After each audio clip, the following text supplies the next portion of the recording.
ازيكم عاملين ايه؟ انا النهارده يا جماعه هديكوا ريفيو اند فيدباك عن كورس السيلز اند نيجوشيشن اللي انا خدته مع باشمهندس محمد رضوان. في البدايه هعرفكم بنفسي، انا هدى اسامه.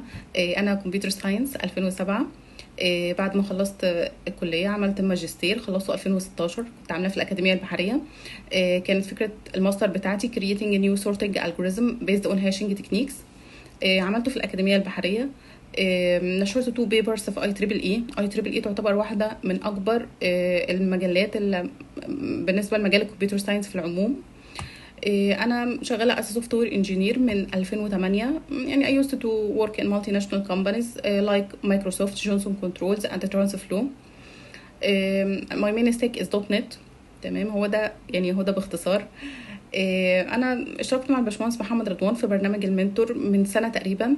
يعني برنامج المنتور فعلا غير لي طريقه تفكيري في كل حاجه. يعني انا استفدت كتير جدا من برنامج المنتور في معظم الاكتيفيتيز بتاعته.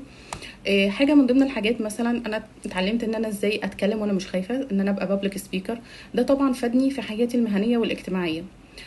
قدرت من خلال برنامج المنتور ان انا احصل برضو على وظيفه كويسه من خلال الهاي ليفل اوبورتيونيتيز اللي الزملاء بيشاركوها داخل برنامج المنتور انترنالي. برضو في ساعات ان احنا بنقرا كتب، يعني في اكتيفيتي حلوه قوي انا بحبها، اللي هو ان احنا بنقرا كتب وبنناقشها مع بعض، والباشمهندس محمد رضوان بيناقشها معانا. زي مثلا الكتاب اللي هو مشهور 48 Laws of Power لروبرت جرين. الكتاب ده غير لي طريقه تفكيري في كل حاجه. يعني ازاي تتعامل مع المانجر، ازاي تتعامل مع الكوليجز، كل حاجه يعني فعلا بتاثر في حياتك المهنيه. دلوقتي بقى هتكلم عن كورس السيلز اند نيجوشيشن. ده الاقرب الى قلبي من كورسات الباشمهندس محمد رضوان. الكورس ده فيري كومبرهنسيف وكان منظم جدا. الميزه اللي فيه ان هو كان فيري براكتيكال. يعني الموضوع مش بس مجرد كونسبتس وكلام كده، لا، يعني احنا كنا بنتكلم مع الباشمهندس. كان الباشمهندس بيفهمنا ازاي الكلاينت ممكن يفكر. ازاي ان انا اقدر ان انا افكر معاه وان انا اقنعه بالديل، لان هو اللي عايز الديل، مش ان انا اقنعه لمجرد ان انا عايزه ابيع له. يعني السيلز بتبقى في كونسبتس كتير قوي. ازاي ان انت في الاخر تقدر تقفل الديل واحنا الاثنين مقتنعين. تمام، ازاي ان انا ابني سترونج ريليشن شيب بيني وبينه، ازاي تبقى العلاقه وين وين اوتكمز، يعني العلاقه مش وان واي، العلاقه تو واي. تمام. وفي نهايه الكورس برضو ان احنا بنقابل كلاينتس وبنكلمهم وبنبدا ان احنا نعمل البروسس بتاعت السيلز معاهم. فيعني هو كان فيري فيري براكتيكال. والميزه فيه بقى ان انت كده بتفهم ان هو الموضوع مش بس مجرد ثيوري.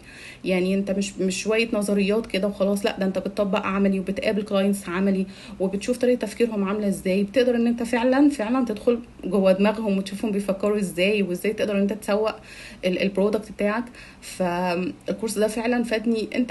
انت محتاج الكورس ده في كل حاجه. يعني انت محتاج الكورس ده في حياتك الاجتماعيه، محتاجه في حياتك المهنيه.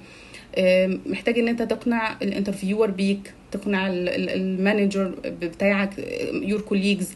يعني كل حاجه، حتى في البيت مع اولادك. يعني انا شايفه ان موضوع السيلز ده انا محتاجاه في كل حاجه. وفعلا من ساعه ما بدات اخد الكورس مع الباشمهندس وهو الموضوع غير فيا انا حاجات كتير على المستوى المهني وعلى المستوى الاجتماعي. ففعلا انا برشحه لاي حد فعلا محتاج ان هو يتعلم السيلز، وهو كورس فعلا فعلا مفيد جدا.